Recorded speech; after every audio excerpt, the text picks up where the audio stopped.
মানবতা বিরোধী অপরাধের মামলায় জামায়াতে ইসলামের সাবেক ভারপ্রাপ্ত সেক্রেটারি জেনারেল এটিএম আজহারুল ইসলামকে ট্রাইব্যুনালে দেয়া মৃত্যুদণ্ডের রায় বাতিল করে তাকে খালাস দিয়েছেন সর্বোচ্চ আদালত।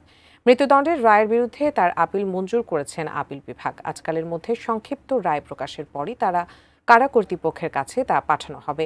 এরপরই ১৩ বছর পর মুক্তি পাবেন তিনি। জাভেদ আখতারের রিপোর্টে বিস্তারিত।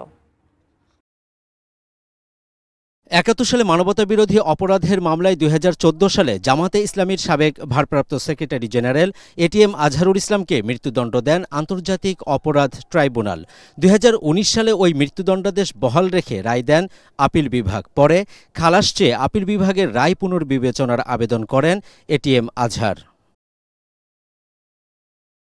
গত ২৬ ফেব্রুয়ারি ওই আবেদনের উপর শুনানি শেষে আপিল বিভাগ অতিরিক্ত ৪টি যুক্তিতে আপিল দায়েরের অনুমতি দেন। মানবতা বিরোধী অপরাধের এই প্রথম কোনো মামলায় সেদিন রিভিউ থেকে মূল আপিল শুনানির অনুমতি দিয়েছিলেন সর্বোচ্চ আদালত।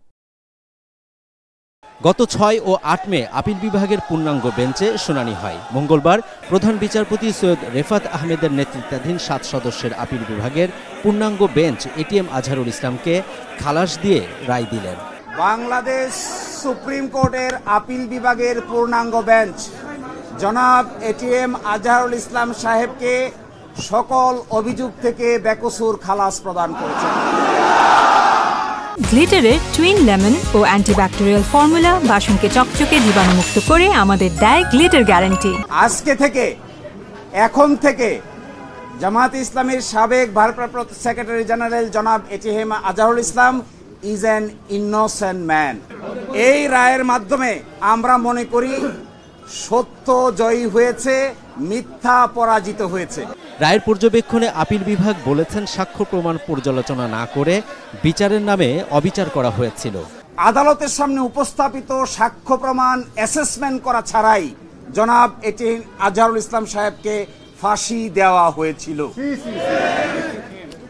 এবং আরেকটি ইম্পর্টেন্ট কথা বলেছেন যে পৃথিবীর ইতিহাসে এটি একটি ট্র্যাভেস্টি অফ ট্রুথ, অর্থাৎ বিচারের নামে অবিচার। এটিএম আজহারের আইনজীবী জানান সংক্ষিপ্ত রায় প্রকাশের আবেদন করা হয়েছে। আজকালের মধ্যে সেটি পাওয়ার পরই কারা কর্তৃপক্ষের কাছে তা পাঠানো হবে। এরপরই মুক্তি পাবেন এটিএম আজহার। আদালত বলেছেন আমরা চেষ্টা করব আজকেই যেন আজকে এবং কালকের মধ্যে যেন এই শর্ট অর্ডারটা প্রসেস হয়ে জনাব এটিএম আজহারুল ইসলাম সাহেব মুক্তি পেতে পারেন। এই জন্য সকল আইনি ব্যবস্থা আমরা গ্রহণ করব।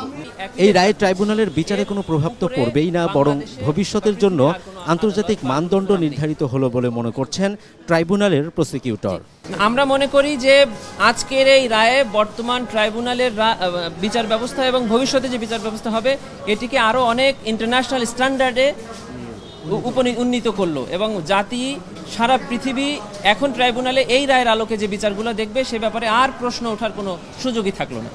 এটিএম আজহারের খালাসের রায়ে জামাত ইসলামীর নেতাকর্মীরা সুপ্রিম কোর্ট প্রাঙ্গণে উল্লাস করেন, শুকরিয়া নামাজও আদায় করেন তারা। Javed Akhtar, ATN news, Dhaka.